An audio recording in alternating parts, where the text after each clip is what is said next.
Exercice 14, trouver une base de C2 sur R et calculer la dimension de C2 sur R. Donc là, c'est très important d'écrire R. Pourquoi? Parce que lorsqu'on parle de l'espace vectoriel C2 ou bien C, les scalaires peuvent être dans C et les scalaires peuvent être dans R.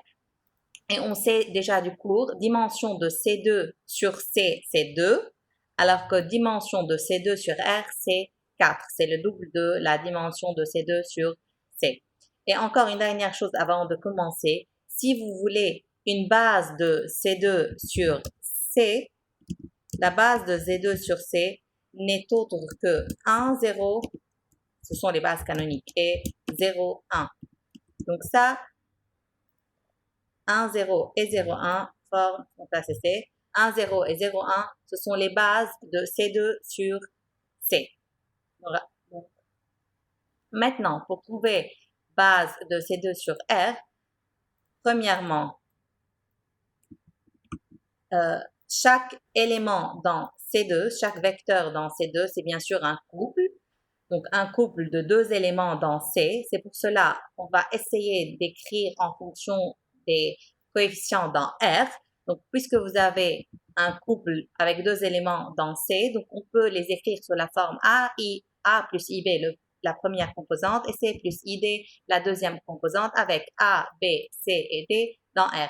Donc, on a passé d'un élément dans C2, qui est un couple, et par exemple, A, B dans C, avec un couple avec des coefficients dans R.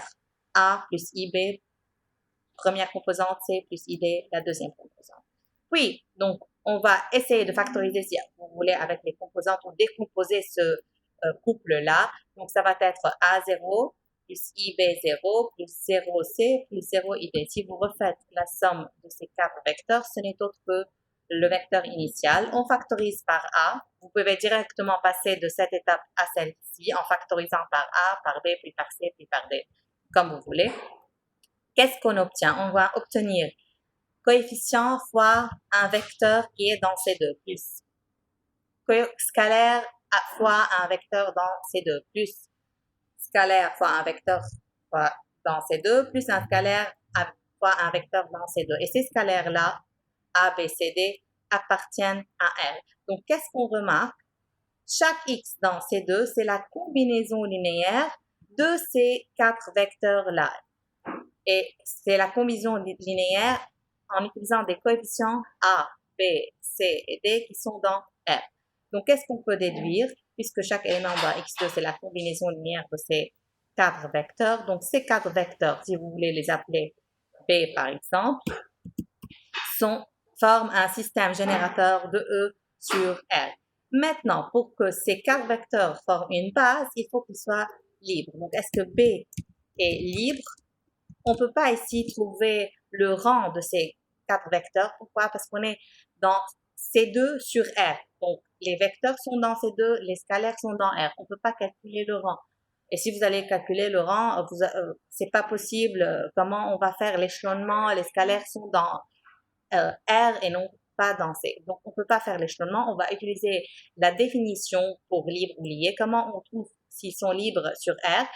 On doit essayer de résoudre des scalaires fois ces quatre vecteurs, donc A fois 1, 0, plus B fois I0, plus C fois 0, 1, plus D fois 0, I, égale à 0, 0, et on va essayer de résoudre. Donc ça, c'est la définition somme alpha I, x, I égale à 0. Si on trouve tous les scalaires égales à 0, alors ils sont linéairement indépendants, mais s'il y a une solution autre que 0, alors ils sont dépendants.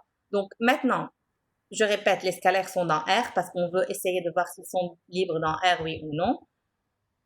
Vous faites la somme de nouveau, vous allez trouver A plus IB, virgule C plus ID égale à 0. Donc, première composante égale à 0, deuxième égale à 0. Puisque les scalaires sont dans R, alors forcément, toutes les scalaires sont nulles. Ainsi, ils sont linéairement indépendants sur R et par suite, ils forment une base et on tire que dimension de C2 sur R égale à 4. Une autre méthode qui est plus simple, c'est de dire, déjà, on a un système générateur et on sait que la dimension de C2 sur C, elle est 2, donc la dimension de C2 sur R, c'est 4, donc on sait déjà ça. On a la dimension de C2 sur R, c'est 4, et on a ces 4 vecteurs forment un système générateur, donc on peut directement déduire qu'ils vont être linéairement indépendants et qu'ils forment une phase. Et une dernière remarque, juste pour finir. Si vous remarquez, au départ, j'ai commencé en disant ces deux vecteurs, 1, 0 et 0, 1, forment une base sur C. Donc ça, ces deux vecteurs, 1, 0 et 0, 1, forment une base sur C. Bien sûr, de C2 sur C. Donc, qu'est-ce que vous me remarquez entre les bases sur C et les bases sur R? Remarquez, vous avez 1, 0, 0, 1, vous avez 1, 0, 0, 1, et vous avez les mêmes, mais multipliés par I. I0 n'est autre que I fois 1, 0, et 0I n'est autre que I fois 0, 1. Donc, comme ça, on est sûr que notre réponse, elle est correcte. Donc, toujours, les bases sur C, vous avez les vecteurs. Les bases sur R vont être ces mêmes vecteurs, puis, union, si vous voulez, I fois ces vecteurs-là. Donc, on a 1, 0, I fois 1, 0, 0, 1 et I fois 0, 1.